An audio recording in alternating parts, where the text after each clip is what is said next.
Yang pertama, film The Pursuit of Happiness adalah sebuah film yang mengisahkan perjalanan hidup Chris Gardner, seorang penjual alat medis yang tengah bergulat dengan kesulitan finansial yang berat. Sebagai penjual mesin scanner medis yang mahal dan sulit laku, Chris terus berjuang melawan tumpukan utang yang semakin membesar dari hari ke hari. Ketika bisnisnya akhirnya gagal total, tekanan finansial yang tak tertahankan membuat istrinya, Linda, memutuskan untuk pergi meninggalkannya. Chris pun harus menghadapi kenyataan pahit bahwa ia kini harus membesarkan putra kecilnya, Christopher, sendirian tanpa dukungan siapapun. Situasi semakin memburuk ketika Chris kehilangan tempat tinggalnya dan menjadi tunawisma bersama sang anak. Namun di tengah keterpurukan ini, sebuah kesempatan emas terbuka ketika ia berhasil mendapatkan magang tidak berbayar di perusahaan pialang saham Dean Witter. Sayangnya, persaingan sangat ketat. Hanya 1 dari 20 peserta magang yang akan diterima sebagai karyawan tetap. Selama menjalani program magang yang penuh tantangan ini, Chris dan Christopher harus bertahan hidup dengan cara yang tidak pernah mereka bayangkan sebelumnya. Mereka tidur di tempat penampungan, toilet stasiun kereta, bahkan di jalanan yang dingin. Meski menghadapi cobaan yang begitu berat, Chris tidak pernah menyerah pada mimpinya untuk memberikan kehidupan yang lebih baik bagi anaknya. Kegigihan dan kerja keras Chris akhirnya membuahkan hasil. Melalui perjuangan yang luar biasa keras, ia berhasil menjadi salah satu pialang saham tersukses di Wall Street dan meraih kekayaan jutaan dolar, membuktikan bahwa tekad yang kuat dapat mengubah takdir seseorang. Yang kedua, film Slumdog Millionaire mengisahkan perjalanan luar biasa Jamal Malik, seorang pemuda miskin berusia 18 tahun yang berasal dari kawasan slum Mumbai. Dalam sebuah malam yang mengubah hidupnya, Jamal berhasil menjawab hampir seluruh pertanyaan dalam acara kuis televisi populer Who Wants to be a Millionaire versi India. Hanya tinggal 1 langkah lagi menuju hadiah utama 20 juta rupiah. Kemenangan yang tampak mustahil ini justru menimbulkan kecurigaan yang mendalam. Bagaimana mungkin seorang anak jalanan yang bahkan tidak pernah mengenyam pendidikan formal bisa menguasai pengetahuan yang begitu luas? Polisi pun menangkap Jamal dengan tuduhan kecurangan dan memaksanya memberikan penjelasan di ruang interogasi. Dalam pengakuannya yang penuh emosi, Jamal menceritakan kisah hidup yang tragis namun syarat dengan kebetulan-kebetulan menakjubkan. Bersama kakaknya Salim, ia tumbuh besar di tengah kemiskinan ekstrim kawasan kumuh Mumbai, menyaksikan kekerasan komunal yang memisahkan mereka dari ibu kandung mereka untuk selamanya. Di tengah penderitaan ini, takdir mempertemukan Jamal dengan Latika, seorang gadis kecil yatim piatu yang langsung memikat hatinya. Namun, cinta mereka terus diuji oleh keadaan dan ambisi Salim yang memilih jalan kelam sebagai preman untuk keluar dari kemiskinan. Yang mengagumkan, setiap pertanyaan dalam kuis ternyata terhubung dengan momen-momen traumatis masa lalu Jamal. Pengalaman pahit yang dialaminya, mulai dari kehilangan ibu, perpisahan dengan Latika, hingga konflik dengan Salim, justru menjadi kunci jawaban yang membawanya menuju kemenangan. Namun, motivasi sejati Jamal mengikuti kuis bukanlah uang. Ia berharap Latika yang kini terjebak dalam kehidupan yang berbahaya akan menonton acara tersebut di televisi, sehingga mereka bisa bersatu kembali. Baginya, kuis ini adalah jembatan terakhir menuju cinta sejatinya, sebuah taruhan hidup yang mempertaruhkan segalanya demi sebuah harapan. Yang ketiga, film Joy mengisahkan perjalanan inspiratif seorang ibu tunggal bernama Joy Mangano yang berjuang keras menghidupi keluarga besarnya yang penuh dengan drama dan ketergantungan. Meski terus-menerus dihimpit oleh berbagai masalah keluarga dan tekanan finansial yang mencekik, Joy memiliki jiwa inventor yang tak pernah padam dan akhirnya menemukan sebuah inovasi sederhana namun revolusioner. Pel yang bisa diperas sendiri, Miracle Mop yang mengubah takdir hidupnya selamanya. Kehidupan Joy sangatlah rumit dan melelahkan. Dalam satu atap yang sempit, ia harus menanggung beban hidup bersama keluarga besar yang bermasalah. Mantan suaminya yang masih tinggal di ruang bawah tanah, ibunya yang tenggelam dalam depresi dan hanya terpaku menonton sinetron sepanjang hari, neneknya yang bijak namun sudah renta, serta 2 anak kecilnya yang membutuhkan perhatian penuh. Semua orang di rumah tersebut bergantung padanya secara finansial, membuat Joy harus bekerja keras tanpa henti untuk memenuhi kebutuhan sehari-hari. Momen yang mengubah segalanya terjadi ketika Joy secara tak sengaja memotong tangannya saat mengepel lantai yang basah. Rasa sakit dan frustrasi dari kecelakaan kecil ini justru memicu percikan inspirasi brilian. Joy menyadari betapa tidak praktisnya pel tradisional yang mengharuskan seseorang menyentuh bagian kotor saat memerasnya. Dari sinilah lahir ide cemerlang untuk menciptakan pel revolusioner yang bisa diperas tanpa perlu menyentuh bagian yang sudah kotor. Namun perjalanan mewujudkan mimpinya tidaklah mudah. Joy menghadapi serangkaian tantangan besar yang hampir membuatnya menyerah. Ia harus bergelut dengan masalah paten yang rumit, biaya produksi yang sangat mahal untuk ukuran kantongnya. Berkali-kali Joy hampir terpuruk. Namun tekadnya untuk memberikan kehidupan yang lebih baik bagi keluarga membuatnya terus bangkit. Titik balik dramatis terjadi ketika Joy berhasil mendapatkan kesempatan emas untuk menjual produknya di jaringan televisi belanja QVC. Awalnya penjualan berjalan lambat karena host acara tidak mampu mendemonstrasikan keunggulan produk dengan baik. Dalam momen krusial yang menentukan masa depannya, Joy memberanikan diri untuk turun langsung dan mempresentasikan sendiri penemuannya di hadapan jutaan pemirsa. Dengan penuh percaya diri dan passion yang tulus, Joy menjelaskan setiap detail keunggulan Miracle Mop, menunjukkan betapa praktis dan efisiennya alat tersebut. Presentasinya yang autentik dan meyakinkan langsung menyentuh hati para pemirsa. Dalam hitungan menit, ribuan pesanan membanjiri saluran telepon QVC. Kesuksesan tersebut menjadi awal dari transformasi luar biasa dalam hidup Joy. Dari seorang ibu tunggal yang hampir putus asa, ia berevolusi menjadi seorang pengusaha sukses dan inovator terkemuka. Joy tidak berhenti di satu produk. Ia terus menciptakan berbagai inovasi rumah tangga lainnya dan membangun kerajaan bisnis yang bernilai jutaan dolar. Perjalanan hidupnya membuktikan bahwa dengan ketekunan, kreativitas, dan keberanian untuk mengambil risiko, seseorang dapat mengubah mimpi menjadi kenyataan yang mengubah hidupnya selamanya. Yang keempat, film Cinderella Man mengisahkan kisah inspiratif tentang kebangkitan seorang pria dari keterpurukan hidup menuju puncak kejayaan. James J. Braddock adalah seorang petinju profesional berbakat yang pernah memiliki masa depan cerah dan penuh harapan di dunia tinju. Ketika Great Depression melanda Amerika dengan dahsyat, hidup Braddock menjadi semakin mencekam. Petinju yang dulu diagung-agungkan ini kini harus menghadapi realitas pahit sebagai seorang kepala keluarga yang tidak mampu memberi makan istri dan anak-anaknya. Ia terpaksa melepaskan kebanggaannya dan bekerja sebagai buruh kasar di pelabuhan, mencari pekerjaan serabutan apa saja demi sesuap nasi.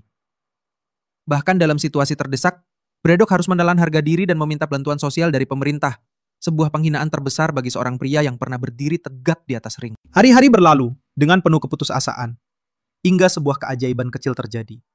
Joe Gould, mantan manajernya yang setia, datang dengan tawaran yang tampak mustahil. Kesempatan bertanding sebagai pengganti mendadak melawan petinju unggulan yang sedang naik daun. Semua orang, termasuk Gould sendiri, menganggap ini hanya sebagai upaya terakhir untuk mendapatkan uang cepat.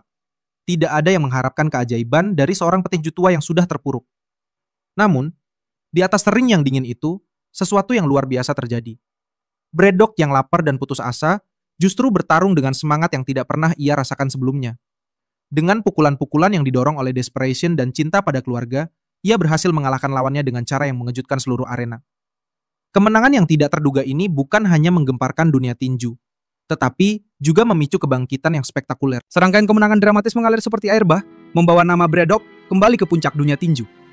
Puncak dari perjalanan luar biasa ini adalah pertandingan yang paling menentukan dalam hidupnya, melawan Max Baer, juara dunia kelas berat yang ditakuti karena kekejamannya di ring. Baer adalah petinju brutal yang pernah membunuh dua lawannya dalam pertandingan, dan ia dengan sombong menganggap Braddock hanya sebagai mangsa muda. And Slayer is all 5 hard, top of cower. Seluruh dunia meragukan kemampuan Braddock untuk bertahan hidup, apalagi menang. Namun, pada malam yang bersejarah itu, Braddock membuktikan bahwa hati seorang pejuang sejati tidak dapat diukur dari statistik atau reputasi. Dengan dukungan dari istri tercinta dan doa jutaan rakyat Amerika yang melihatnya sebagai pahlawan mereka, Braddock bertarung dengan keberanian yang luar biasa. Melawan segala rintangan dan ekspektasi, ia berhasil mengalahkan Max Baer dan merebut gelar juara dunia kelas berat, mengukir namanya dalam sejarah sebagai salah satu comeback terbesar dalam dunia olahraga.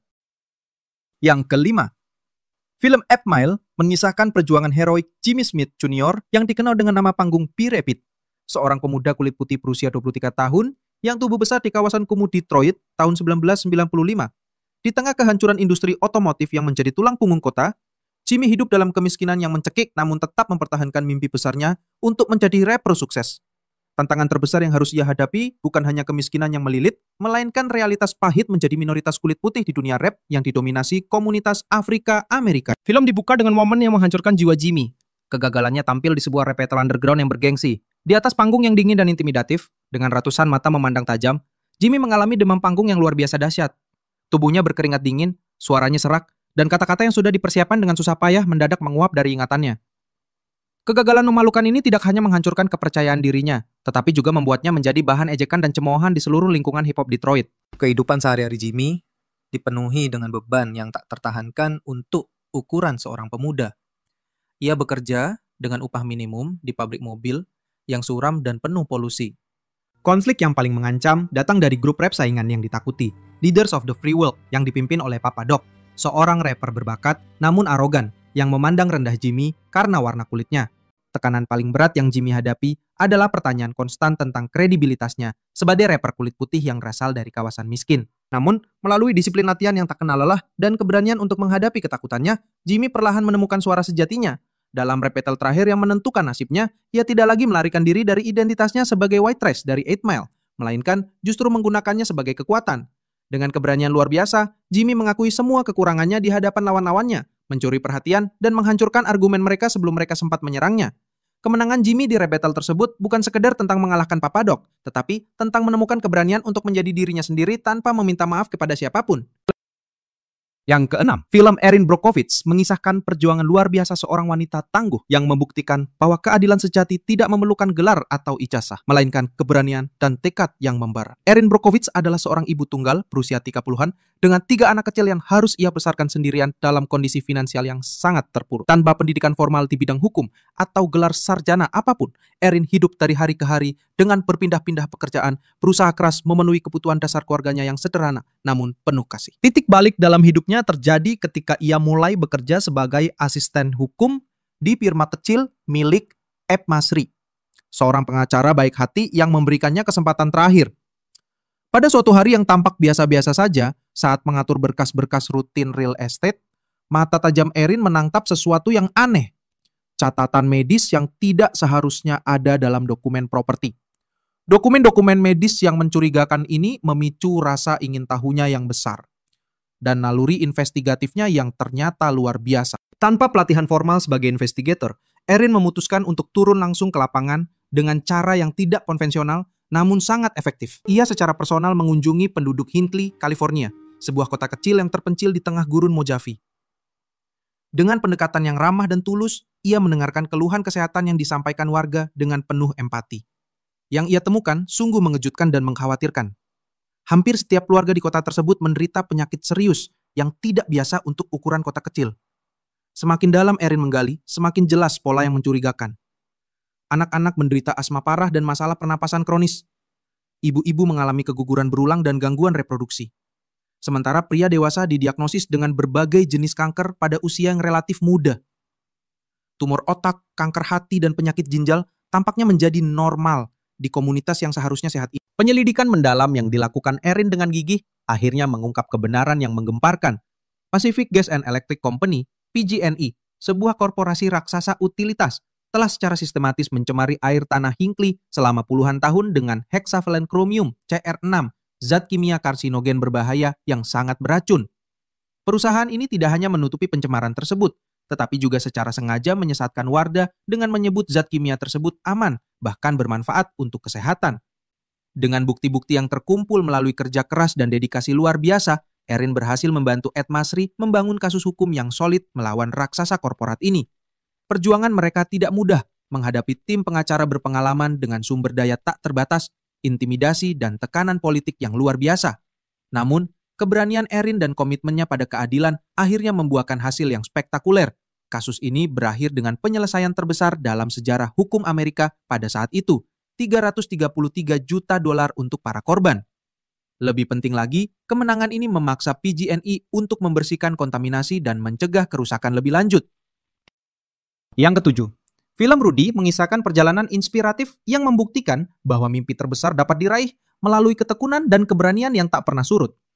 Rudy Ruttiger adalah seorang pemuda dari keluarga kelas pekerja yang tumbuh besar di tengah lingkungan industri berat Joliet, Illinois. Dengan tubuh mungil, berbobot hanya 165 pon dan tinggi 56 incis, serta kemampuan atletik yang sangat terbatas, Rudy memiliki mimpi yang tampak mustahil, bermain football untuk tim legendaris Notre Dame Fighting Irish, salah satu program football perguruan tinggi paling prestisius di Amerika. Setelah lulus sekolah menengah dengan nilai akademis yang pas-pasan, Rudy terpaksa mengikuti jejak keluarga dan bekerja di pabrik baja yang keras dan berbahaya. Hari-harinya dihabiskan di tengah panas terik furnace dan suara mesin yang memekakan telinga.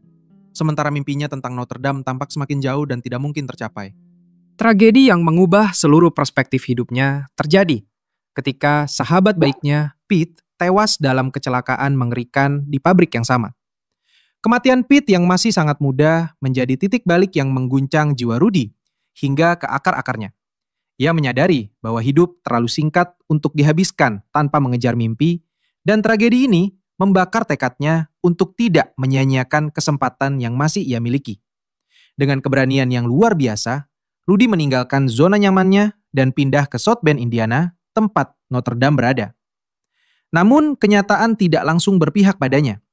Notre Dame menolak aplikasinya berkali-kali karena nilai akademis yang tidak memenuhi standar universitas elit tersebut. Penolakan demi penolakan tidak membuatnya menyerah. Justru semakin membakar semangatnya untuk membuktikan bahwa ia layak berada di sana. Dengan strategi yang cerdik namun membutuhkan pengorbanan besar, Rudy memutuskan untuk kuliah di Holy Cross College terlebih dahulu, sebuah institusi yang lebih kecil namun memiliki program transfer ke Notre Dame. Di sini, ia belajar dengan giat luar biasa, sering begadang hingga dini hari untuk memperbaiki nilai-nilainya. Setiap ujian adalah perjuangan hidup mati. Setiap tugas adalah kesempatan untuk membuktikan bahwa ia bisa bersaing dengan mahasiswa-mahasiswa terpintar. Setelah 3 kali penolakan yang menyakitkan, keajaiban akhirnya terjadi. Notre Dame menerima aplikasi transfernya, dan Rudy resmi menjadi mahasiswa di universitas impiannya. Namun, perjuangan sejatinya baru saja dimulai. Bergabung dengan tim football sebagai walk-on player, tanpa beasiswa, tanpa jaminan, tanpa status, Rudy harus membuktikan dirinya setiap hari di lapangan latihan yang brutal. Posisinya dalam tim sangatlah menyakitkan, sebagai sparring partner untuk pemain-pemain berbakat yang jauh lebih besar dan kuat darinya. Setiap hari, tubuh mungilnya dibanting, diterjang, dan dihajar oleh rekan-rekan setimnya yang berbobot hampir 2 kali lipat. Ia menjadi tackling dummy hidup, menerima pukulan demi pukulan tanpa pernah mendapat kesempatan bermain dalam pertandingan resmi. Berkali-kali, ia pulang dengan memar di sekujur tubuh. Namun, tidak pernah sekalipun ia mengeluh atau menyerah. Momen yang paling menentukan terjadi menjelang pertandingan terakhir musim seniornya. Frustasi karena melihat dedikasi Rudy yang tidak pernah dihargai dengan kesempatan bermain, para pemain senior mengambil tindakan yang tidak pernah terjadi sebelumnya dalam sejarah Notre Dame football. Mereka memboikot latihan hingga pelatih memberikan jaminan bahwa Rudy akan bermain di pertandingan terakhir. Pada pertandingan terakhir melawan Georgia Tech, di hadapan keluarga yang akhirnya datang mendukungnya dan ribuan mahasiswa Notre Dame, Rudy akhirnya memasuki lapangan sebagai pemain. Dalam momen yang akan dikenang selamanya, pemuda kecil ini berhasil melakukan sack, menerjang dan menjatuhkan quarterback lawan. Sebuah prestasi yang membanggakan untuk seorang defensive player. Stadion yang berkapasitas 80.000 orang langsung meledak dalam sorak-sorai yang memekakkan telinga. Untuk pertama kalinya dalam sejarah Notre Dame, seorang pemain diangkat oleh rekan-rekan setimnya dan dibawa keluar lapangan sebagai pahlawan. Air mata kebahagiaan mengalir di pipinya, dan seluruh stadion memberikan standing ovation yang berlangsung bermenit-menit. Yang terakhir, film The Blind Side mengisahkan Michael Big Mike Orr, seorang remaja Afrika Amerika berusia 17 tahun yang praktis tunawisma dan berpindah-pindah dari rumah foster. Ia tumbuh dalam kemiskinan ekstrim dengan ibu kandung pecandu narkoba dan hampir tidak memiliki pendidikan formal yang layak. Pada suatu malam dingin, Leigh Ann Tuohy, seorang ibu rumah tangga dari keluarga kaya berkulit putih, melihat Michael berjalan sendirian dengan pakaian tipis. Tanpa ragu, ia membawa Michael pulang dan keluarganya, suami Shin serta kedua anak mereka, menerima Michael dengan tulus meski mendapat tentangan dari lingkungan sosial mereka. Dengan bantuan tutor pribadi Misu, Michael mulai mengejar ketertinggalan akademisnya yang sangat parah. Sementara itu, keluarga Tuohy menyadari bahwa Michael memiliki fisik ideal untuk football. Leigh Ann mengajarkan konsep permainan dengan analogi sederhana. Quarterback adalah keluargamu. Tugasmu melindungi keluarga. Setelah keluarga Tuohy mengadopsinya secara resmi, Michael berkembang pesat dalam akademis dan olahraga. Nilai-nilainya membaik hingga memenuhi standar NCAA dan kemampuannya sebagai offensive tackle menarik perhatian universitas bergengsi. Michael akhirnya diterima di University of Mississippi dengan beasiswa penuh dan kemudian terpilih dalam putaran pertama NFL Draft oleh Baltimore Ravens pada tahun 2009. Dari seorang anak tunawisma yang bahkan tidak bisa membaca dengan baik, Michael berubah menjadi atlet profesional berkat cinta tanpa syarat dan dukungan keluarga Tuohy yang percaya pada potensinya.